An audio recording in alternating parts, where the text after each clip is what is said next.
Hi, and welcome to Mindful, Beautiful, and Thriving, a podcast series by Tharaka Foundation focused on youth mental health. Before we begin today's episode, I just wanted to let you all know that all content that is found in our podcast is created for informational purposes only.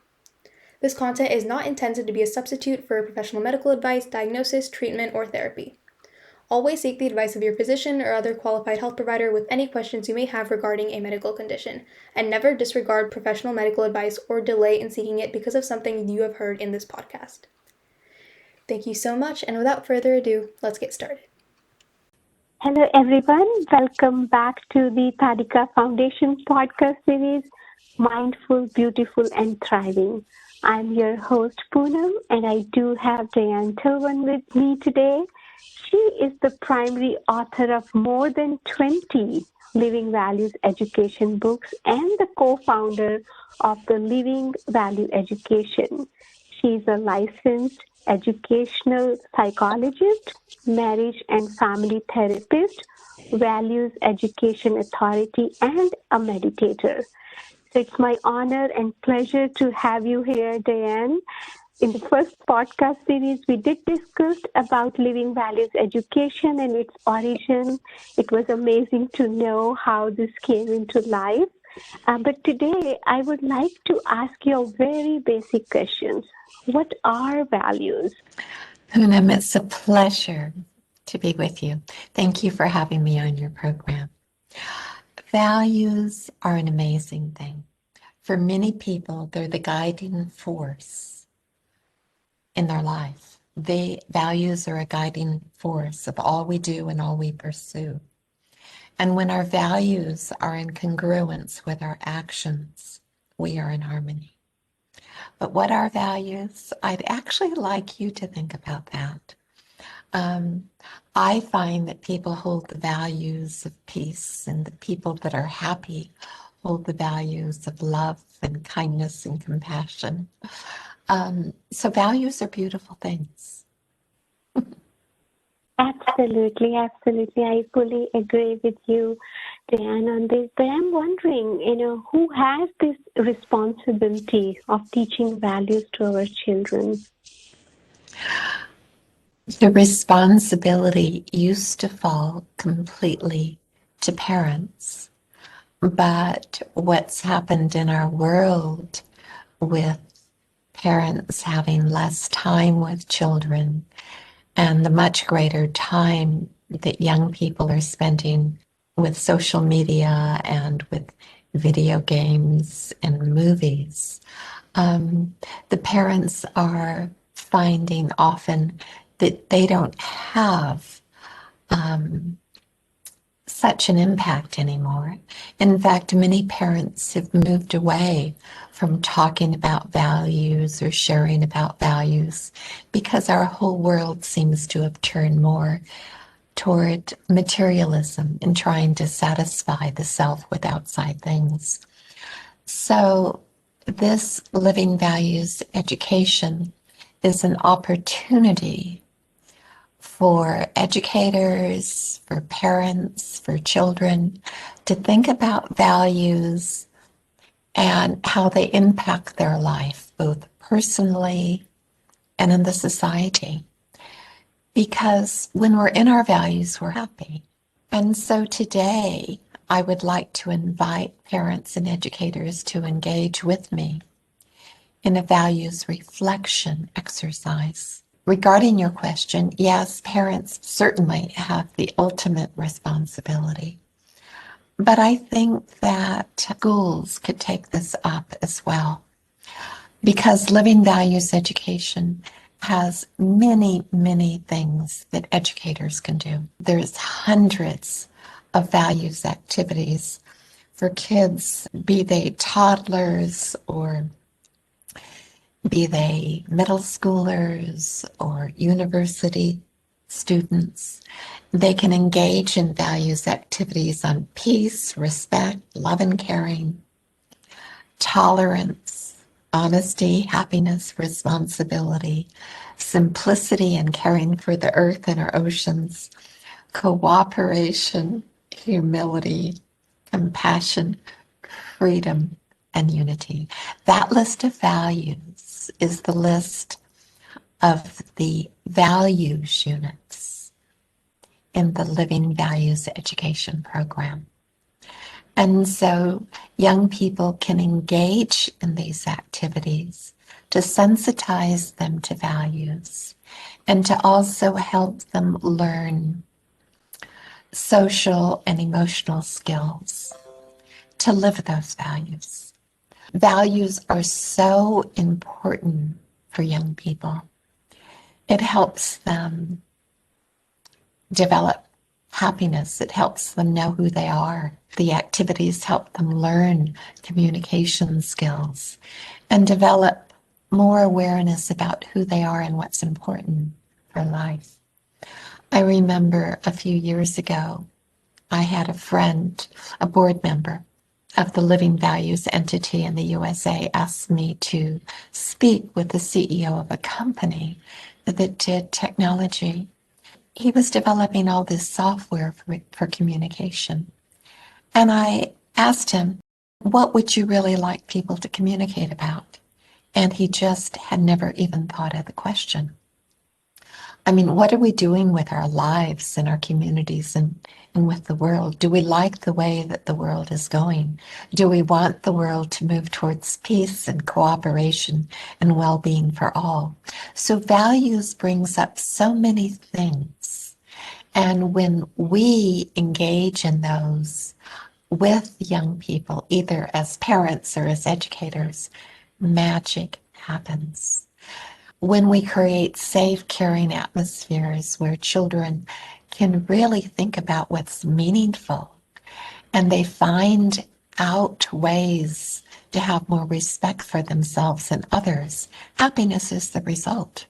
Because one of the things about people is when we're giving happiness, we are our most happy. But I'm getting away from your questions, Poonam. Not a problem. No, I fully understood. So you're saying because kids, when they are young, parents have that primary responsibility to teach values. And when they are going to school, they are educators also have responsibility. And in fact, I think your vision, like we all want peace, happiness, and respect. So as a community also, to some extent, I feel we carry that responsibility of living those values and even giving it to our young children. And I must admit, that question, what are values and, what are my family values? I am mother of two. So after attending your workshop, I asked my family that question, what are our values? So we did talk about it. We did discuss and we came up with, certain values. We said, these are the fundamental values we want to live as a family.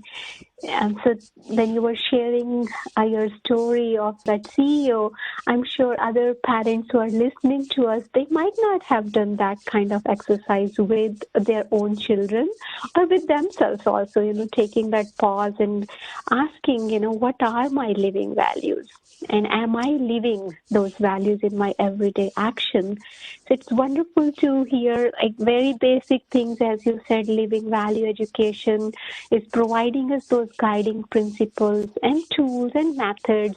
It's there available on your website, livingvalues.net. Anybody can download it and use it for their benefit. So I wanted to ask you another question.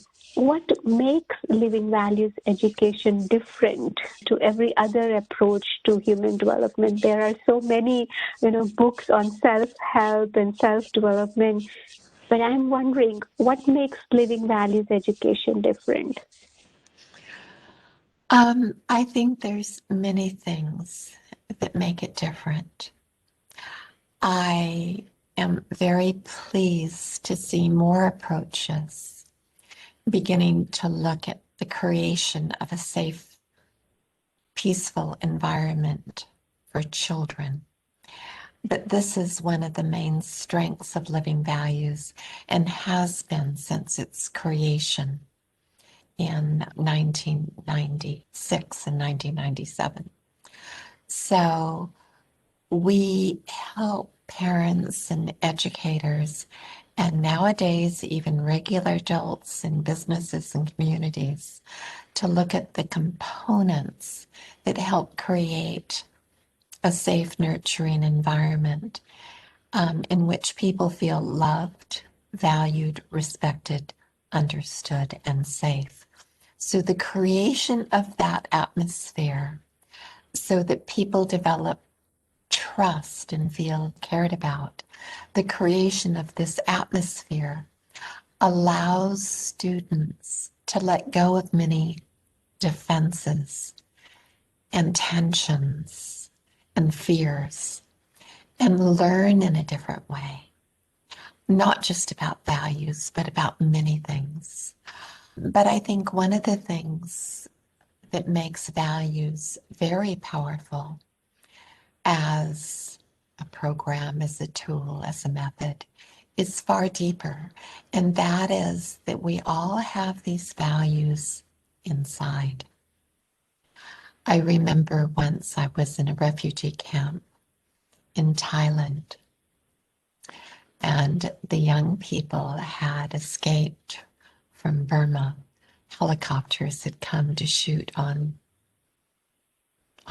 at the people in their villages, and they had escaped by running through the jungle with the adults, and so they were in refugee camps in Thailand. And I know the teachers told me after a year of living values, one teacher said none of her 16 to 20-year-old students ever fought. She said they used to be angry, they used to be cruel to each other, they used to fight all the time, and now they do not get angry quickly. They are never cruel to each other, they are kind, and they never fight. And I remember saying, Pamuka, really? They never fight? And she said, that's right, never. And I said, tell me a story. And she told me a story about a boy who was one of her real fighters, and how somebody said something mean to him, another student, and his shoulders went up. And then she saw him breathe, and his shoulders went down. You know how boys puff up when they're ready to fight. So his shoulders had gone up as he had puffed out his chest. And then his shoulders went down, and he looked at the other boy and he said, I am a living values student, and you are not. And he stayed in his peace. So when young people identify with a value and are offered the opportunity to create with that, and they make it their own, they have something that they truly believe in. And this makes who they are more powerful, more beautiful, more creative, more kind. Um, they don't get into bullying. They become stronger. They become more steady in themselves. They know what they believe in. They know what they want. So it's a beautiful thing. But Poonam, if we have time, I would like to engage parents for just a few minutes in thinking about values, to discover their own values, and to be able to ask the questions I'm going to say to them, to their children. Would that be okay? Absolutely, Dan. Please. Okay. So this is for parents and for children. Let's say that you may want to put the language differently if your children are only 4 or 5. But if they're a little bit older, or for the parents themselves, you can adapt it how you like.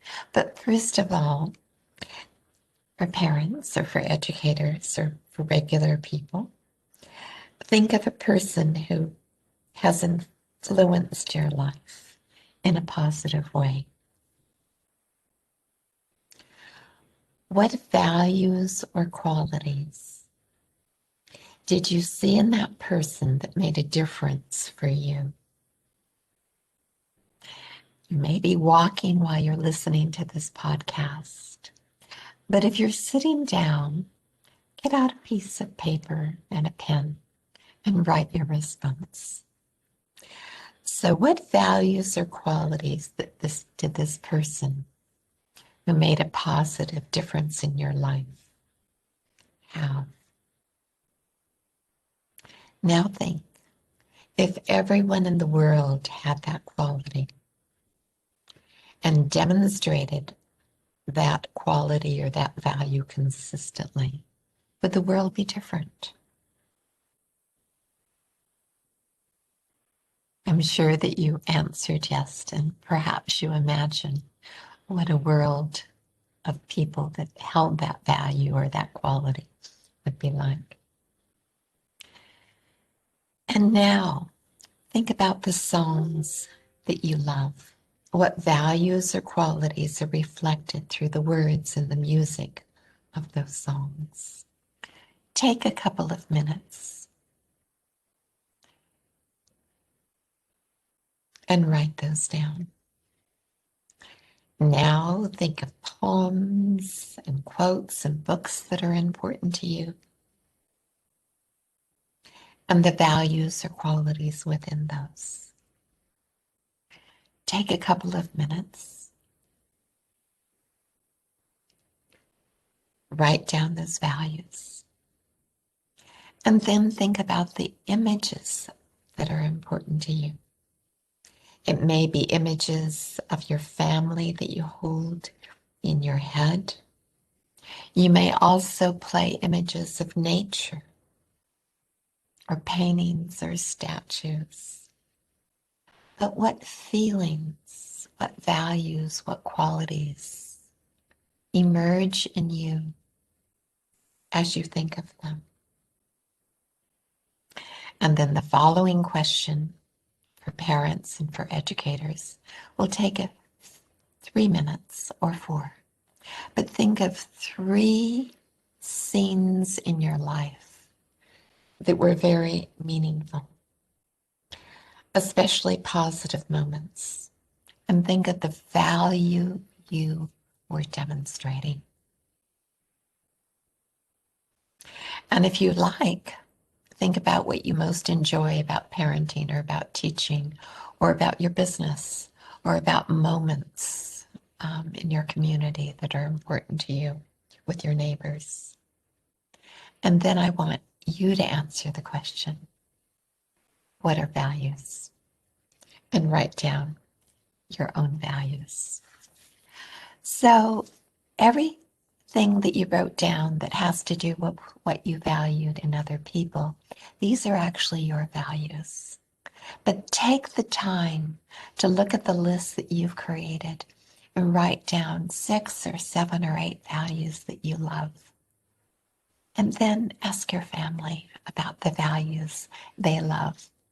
And we'll follow up with some values activities and some fun things that you can do together.